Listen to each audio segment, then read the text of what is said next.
Hello everybody, my name is Carlos Morale and I've forgotten the introduction. Shit. Hello everybody, it's... right, come on, professionalism.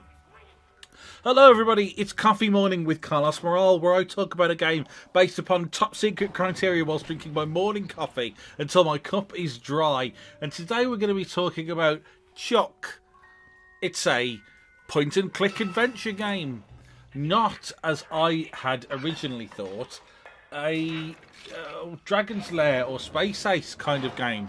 It does look that way from the trailer. You know, you're always hopping in and out of danger. I say you, I mean Tsioque. It's a funny name, isn't it? I mean, it probably isn't if you're from darkest Scandinavia or wherever it is that OhNoo studio is based. Ooh, that's one hell of a name. I mean, I've tried to get my kid involved in playing this. What do you want to play? Well, do you want to play Tsioque? How do you spell Tsioque? Tsioque. Tsioque. No, apparently not. Apparently not. Anyway, so yeah, we've got this point and click adventure. Look at the animation. Look how fancy it is. Isn't it really very pretty? Characterful characters. Tsioque herself spends the entire game looking pretty annoyed by the whole situation, which I can't blame her for, really, having played my way from beginning to end. She has one or two issues, which I won't actually go into in this, because it is through the revelations of the story where all of the fun lies, really. I mean, it's a point and click adventure, so it's you go at your own pace, you try and work out things.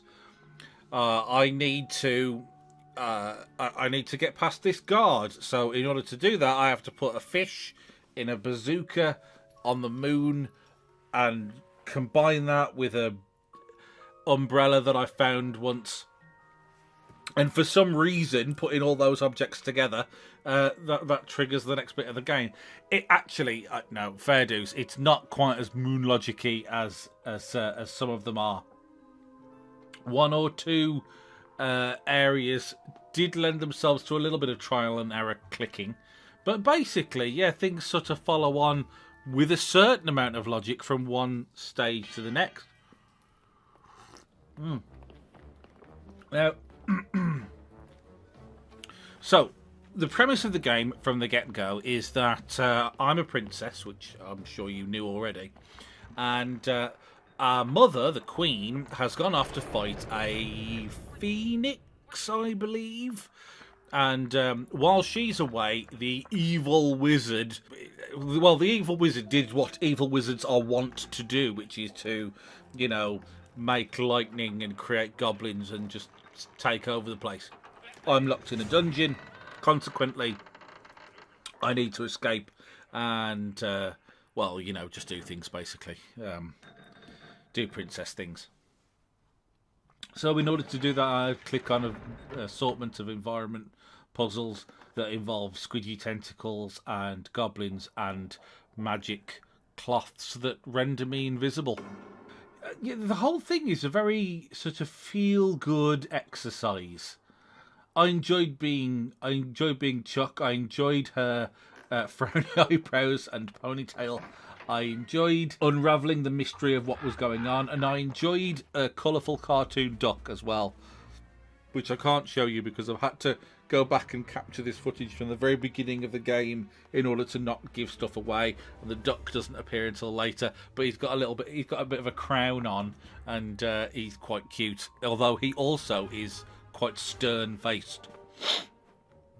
Everybody talks. Everybody walks around with some lovely animation. Game's funny. There's like a modicum of suspense. There's a little bit of like, ooh, what's gonna happen? And the music is beautiful.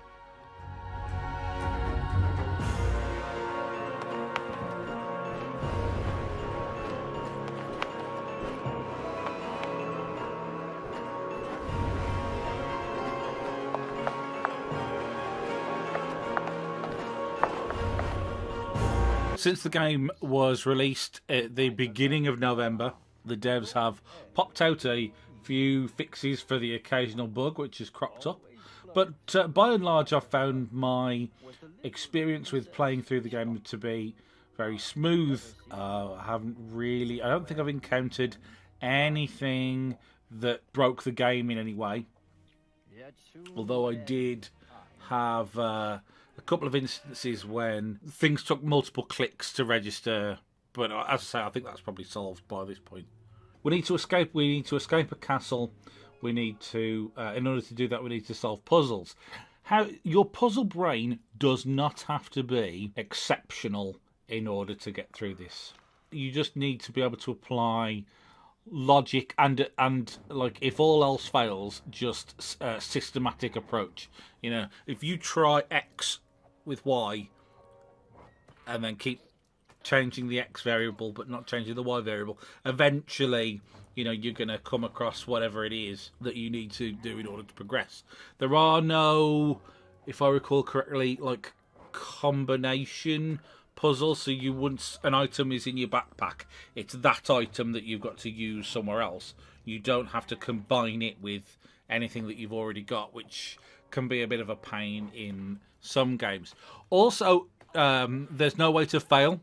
There's a few action sequences where you have to click on something within a certain amount of time, otherwise Tsioque will get captured or fall off something.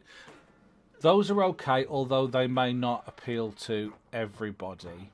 I found them to be fairly straightforward, but they might not. You know, if you're playing a point-and-click game, it might be because you're not really into action-based things. Perhaps you can't manipulate a mouse quickly enough, and in that case, sections of the game where you are obliged to do something quickly, I believe if you fail it enough times, it'll give you an auto skip option, or even I'm sure there was a section where I was running away from something, and just after a while, it would have let me just skip through to the end if I didn't want to keep doing the action that I had to do in order to progress.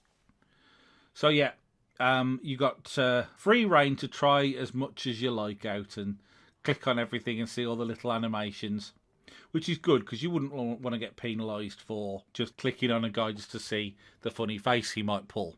Would I recommend? Well, happily, there's a demo of this on Steam, so you can just knock yourself out and have a little bit of a go, see what you think. It's not particularly expensive at £10. And if you are interested in an adventure game, something that you can get through in, I guess, about 4 hours for a first playthrough, I think you'll find it to be a very pleasant experience. It probably is a one-shot. You know, you're probably not going to go back and play it through multiple times. But certainly, if you've got like a youngster at home that you want to play games with, it's not a bad experience to share with them. Anyway, thanks very much for watching today's video on Tsioque. I hope very much that you've enjoyed it, and if you have, please do not hesitate to leave a like somewhere where you find this video, and I will speak to you again next time.